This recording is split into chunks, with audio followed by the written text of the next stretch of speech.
Welcome to Cheshire Corners. I'm Sebastian Coco, and I'll be your host as we trip through the looking glass.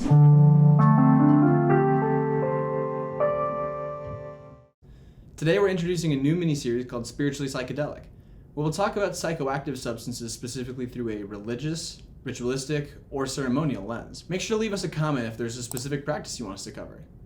And notice that I said psychoactive and not just psychedelic. We're kicking the series off with a cannabis ceremony conducted by a master shaman. I traveled to Globe, Arizona to meet Victoria Carella, a master shaman trained in multiple teacher plans, and talk more about shamanism. Here's what she had to say.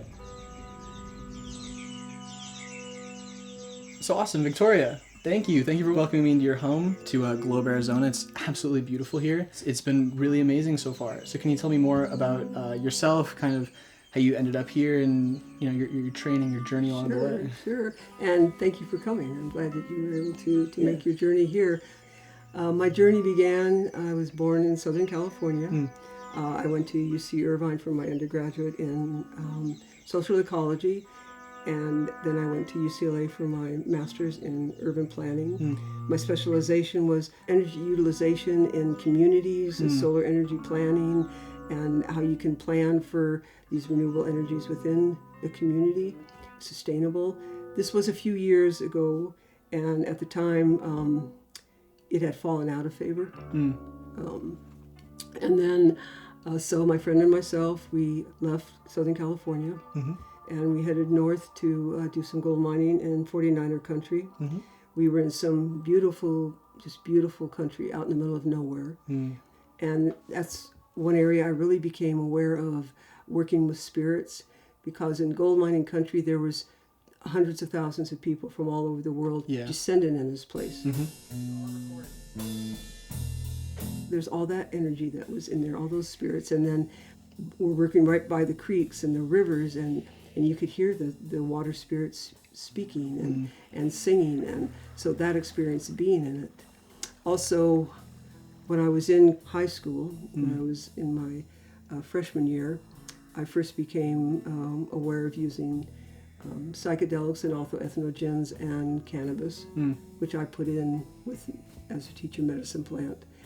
And then I started also using LSD. Had quite a number of trips, 100, I lost count after a while.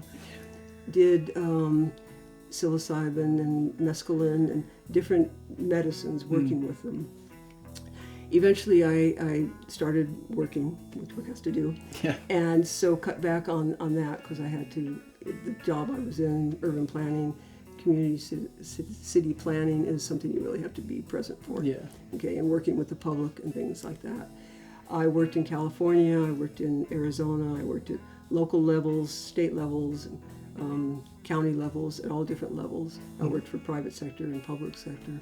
When I came to Arizona and started working at the state level, I realized how separated I had become from me, because you become this thing, your work. I'm a planner and I'm working with, and you have to maintain this facade. And I realized I was becoming more and more estranged from myself. And there was a point where it was quite profound, where my spirit said to me, if you don't do something, you're just lost, you're gone, you're just gone. So I immediately started looking for training that I was going to be able to work with the medicine in a more formal manner. I had actually gotten a reading from a psychic and an astrologer that I would find a teacher, and I would progress through and actually make it through my apprenticeship and become a master shaman. And so with that, I started looking and ended up going to Peru and working with the teacher medicine plant ayahuasca with some native indigenous people. And it was some of the most difficult time I've had in my life. I started working with it older than most people do. Sure. I was an adult, and you have a lot more stuff baggage you've got, okay? Yeah. And so it wasn't like maybe a younger person in their early 20s who they think they have a lot, but you've got a whole another 40 years of stuff to work through, okay? And so I went down by myself, which was scary also, and going into actually the Peruvian Amazon and to the jungle, I remember landing, just going, what am I doing? This is insane, And I remember going out, and my first 3 ceremonies were the most difficult thing I've done in my life. It was just like, I remember, I throw up a lot, because you're just getting rid of stuff. And I just remember holding on to the bucket going, oh, just let me get through this. Let me survive this. Don't let me go insane, just please, let me get through this. Let me get through this. And all the time planning, how can I get on a plane, go home? I want to go home. It's just like, but the next night I was back in ceremony and doing it again, okay? By the 3rd ceremony is when it all clicked, and it was the most beautiful thing. My feet went down to the center of Mother Earth. I was totally that, and my head went up to Father Son, and I was totally, it was like the tree of life. I became the plant. I became ayahuasca, and I fell in love with the medicine. That was it. Nothing else mattered. Absolutely nothing. That's awesome. And that's, if you really want to become a skilled shaman, maybe not a master shaman, but a very skilled shaman, that has to be it. Yeah. Nothing else matters. Yeah, absolutely. Okay? Absolutely nothing. And I went through several years of that. It was quite difficult because not only was I traveling down to South America to do this, I also had to come back to the Phoenix area and go back to work. Yeah. And it was like work the next day. So it's like there was no time to, it's just like, whoa. And so that was... From the jungle to the city. Yeah, and just working, like that, working in the environment I had to work in. Okay, and so that was a real test to be able to do that. Yeah. Because I'm still training, even though I'm not in the jungle, I'm still training and working on things for my own apprenticeship while still doing work. There came a point where, and in one ceremony, I actually went through like a physical death. And at that time I remember going, it's not time for me to go, it's time for me to keep working with the medicine. I was talking to like medicine spirits in this state. And I came back, and at that point I was given the title Master Shaman because I was given my shaman's body. I passed through that test. And that was in 2015, and ever since then I've been holding ceremonies for people, and not with ayahuasca.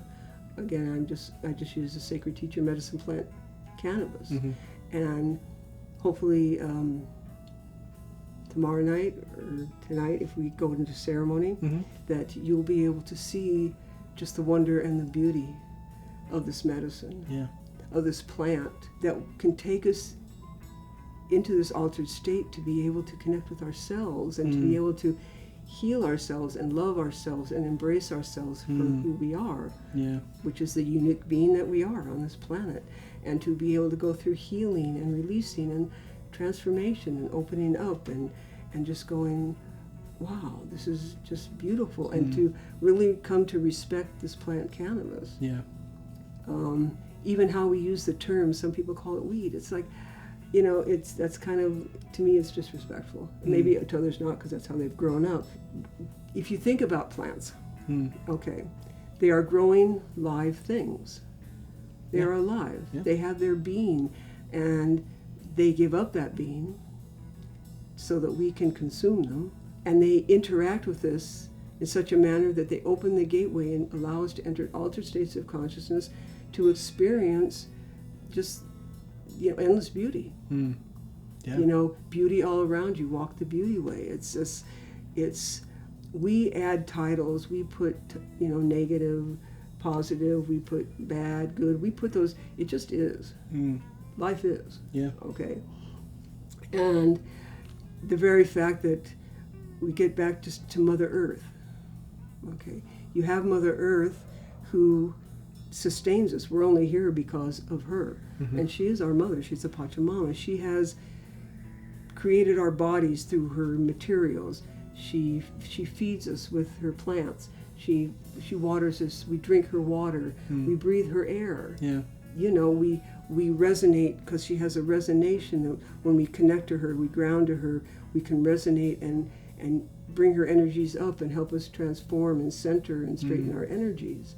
And then we have Father, Son, and these are all spirits we work with. And spirits are, everything that we see as separate from ourselves is a spirit, because it's its own entity, it has its own energy, its own function, and it is what it is. Yeah.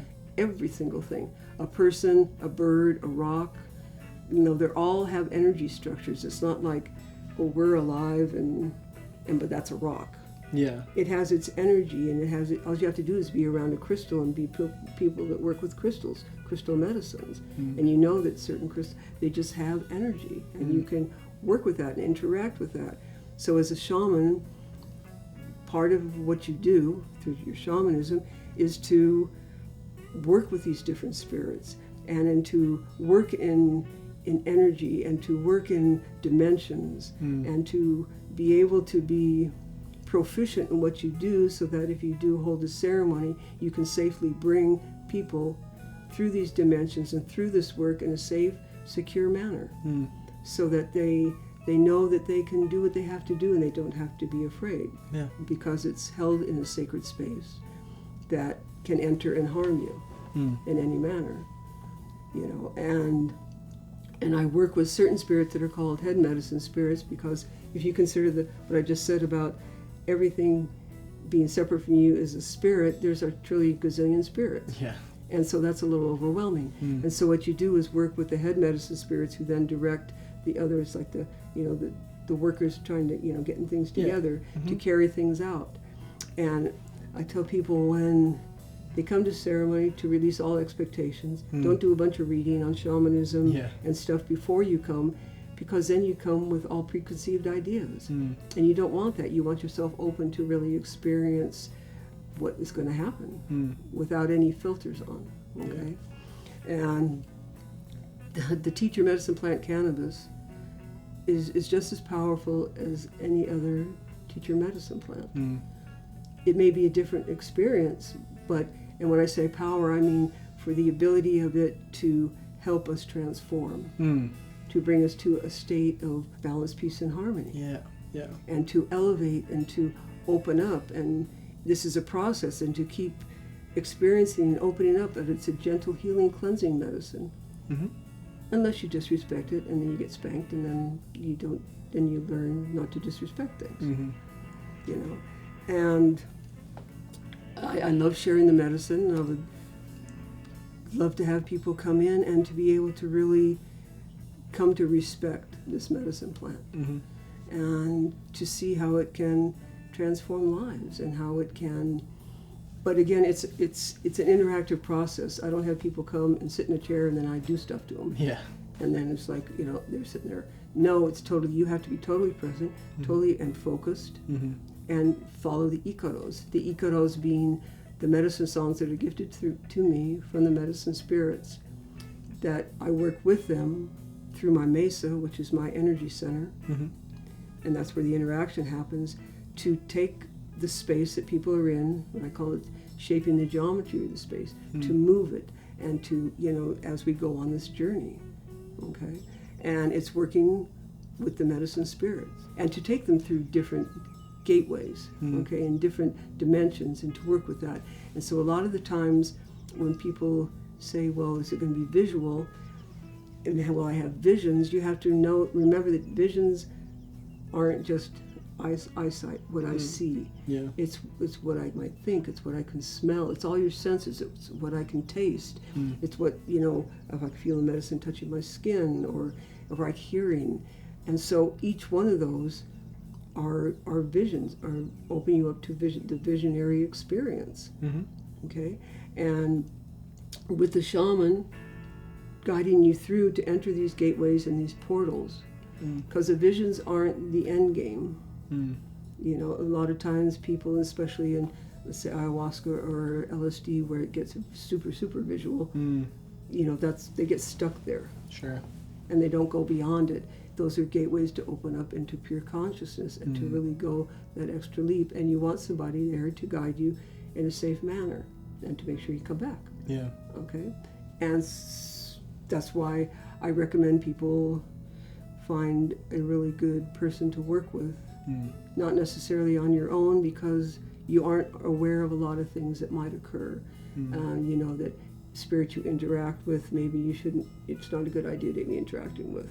You don't want them in your space. And there's a lot of learning. That's why there's an apprenticeship, is for people to really learn and understand what's going on in that space and to keep the people safe and secure.